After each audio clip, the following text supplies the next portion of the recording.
나이스 나이스. 와우.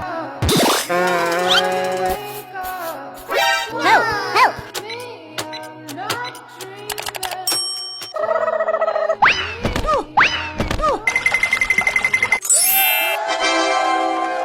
তো বন্ধুরা, আমরা দেখতে পাই এখানে একটি বাঘের বাচ্চা এবং গরুর বাচ্চা বিপদে পড়ে যায়। তো গরুটি বুদ্ধিমত্তার সাথে তার বাচ্চাকে বাঁচায় এবং বাঘটি তার টাকা পয়সা দিয়ে তার বাচ্চাকে বাঁচায়। কিন্তু এমন সময় দেখা যায় বাঘের কাছে কোনো টাকা পয়সা থাকে না, কিন্তু তারপর সে নদী পার হতে পারে না, কিন্তু গরুটির সাথে নদী পার হয়ে যায় আর তার বাচ্চাকে নিয়ে অনেক ধন সম্পদ পেয়ে যায়।